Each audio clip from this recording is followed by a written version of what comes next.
Assalomu alaykum barchaga.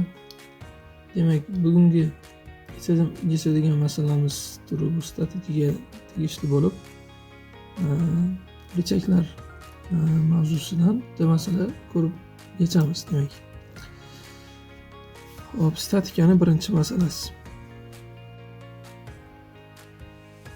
Berilgan.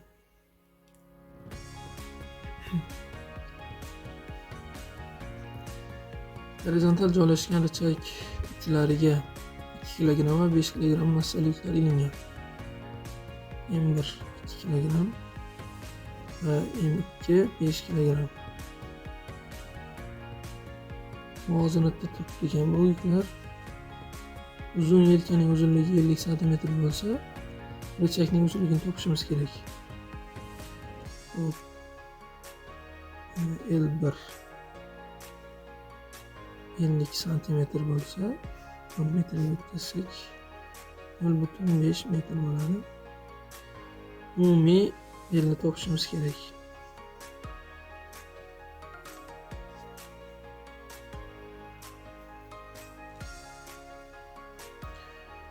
Formula yechim. Keling endi masalani tahliliga o'tadigan bo'lsak. Richagimiz bor mana.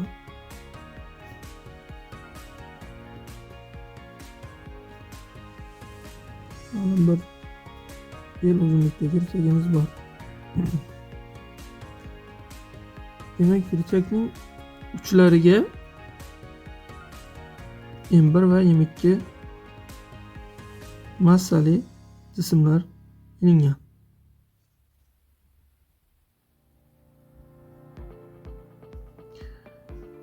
Xo'p. Biz bilamiz muvozanat sharti. Muvozanat sharti shuki.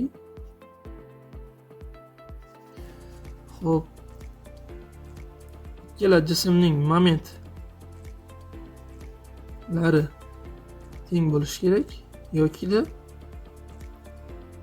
M1 ayrilgan M2 0 ga teng bo'lishi kerak. Bu M deganimiz, ya'ni moment nimaga teng? F ko'paygan L. F ko'paygan L bo'lsa, F bu yerda nima? F bu og'irlik kuchi. F og'irlik kuchini o'rniga demak M ko'paygan J ni qo'yamiz. Xo'p, F ni o'rniga buni qo'yadigan bo'lsak, bizda kelib chiqadigan moment mj ko'paygan L. Shu formulaga asosan qaraydigan bo'lsak, demak massa va bu erkin tush tezlanishi o'zgarmas qiymati teng. Taxminan 10 newton taqsim kilogramm. Massa va uzunlik, ya'ni yelkaning uzunligi bu momentga to'g'ri proporsional ko'paytmas. Aytmoqchimanki, masalan, massa qanchalik katta bo'ladigan bo'lsa, yelkasi kichik bo'ladi. Massa qanchalik kichik bo'ladigan bo'lsa, yelkasi shuncha katta bo'ladi.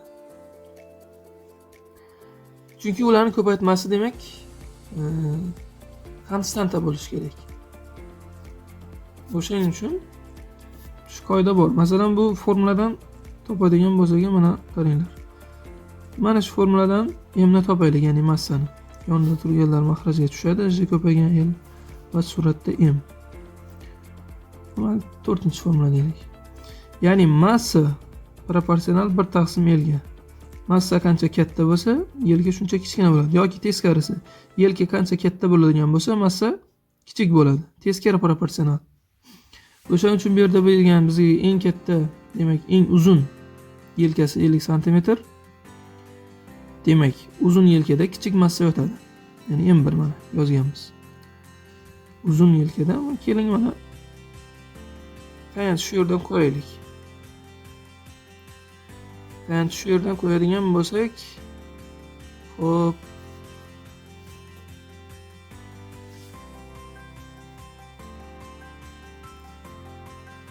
jismning yelkasi L1, Katta jismniki esa L2. Shundan kelib chiqib endi momentlar qoidasi. Ya'ni muvozanatda turibdi dedik, ya'ni boyagina shartida. O'shaning uchun demak, ikkalasi uchun muvozanat sharti, ya'ni momentlarni topib tenglaymiz. Birinchi holatda moment M1 ya'ni M1 ko'paytirilgan J ko'paygan L1. Bu bugungi 5-formula. Va M2 miz ikkinchi massaning, ikkinchi jismning kuch momenti. Xo'p. M2 ko'paygan J L2 6-formula. Bizdan so'ragan, demak, umumiy richagning uzunligini so'ragan. O'shaning uchun L2 ni demak bunday deb yozib olsak bo'ladi. L1 plus L2 miz ga teng. Mana ko'rinib turibdiki, L1 ga L2 ni qo'ysak, o'shandan demak L2 ni o'rniga L minus L1 deb yozsak bo'ladi. Ya'ni men aytmoqchimanki, 8-formulani 6-formulaga keltirib qo'yamiz. Bunda hosil bo'ladi M2 teng kichkina M2 ko'paygan J ko'paygan L minus L1 qos ichida albatta. Hop, bu asosiy formula.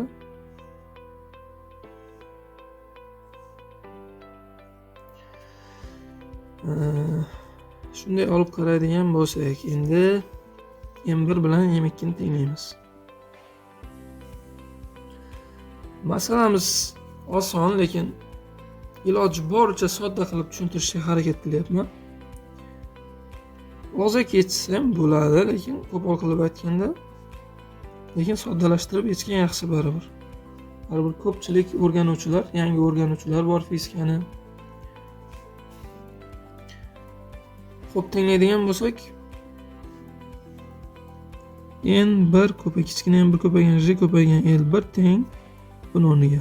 Buni o'rniga 9-formula. M2J ko'paygan L minus L1. Ishlarimiz shu yerda qisqarib ketadi va yozib olamiz. M1 ko'paygan L1 teng birato'la qovusni ochaman. M2 ko'paygan L minus M2 ko'paygan L1. Endi noma'lumni bir tarafga, ma'lumni bir tarafga, matematik. Xo'p, M2 Lni buni bu yoqqa o'tkazamiz. Ya'ni shunda L1 ni qovusga tashqariga chiqaradigan bo'lsak, M1 plus M2 ko'paygan L1 teng M2 ko'paygan L bo'ladi. Demak, shu formuladan yozishimiz mumkin L ni. Xo'p, yonidagi maxrajga tushadi va tepada M1 plus M2 ko'paygan L1.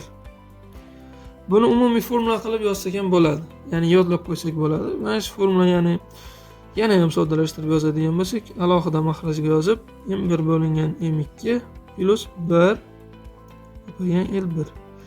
Ya'ni bizga uzun yerga beriladigan bo'lsa va massalarning farqi berilsa, massalarning farqi, ya'ni nisbatiga bir tani qo'shib uzun yelkaga ko'paytirsak, richagimizning uzunligi kelib chiqadi. Xo'p, M1 ni o'rniga 2 kg, M2 ni o'rniga 5 kg. Plus 1 kilogramm qisqarib ketadi. Birlik ahamiyatsiz bu yerda. Ko'paygan 0,5. 2/5, 20/5 bo'lganda 4 bo'lardi. 0,4 plus 1. Xo'p, 1,4 ko'paygan 0,5, ya'ni 0,7. To'g'rimi? 1/2 desak 0,7 metr chiqadi yoki 70 santimetr. Xo'p, bugungi masalamiz shundan iborat edi. E'tiboringiz uchun rahmat.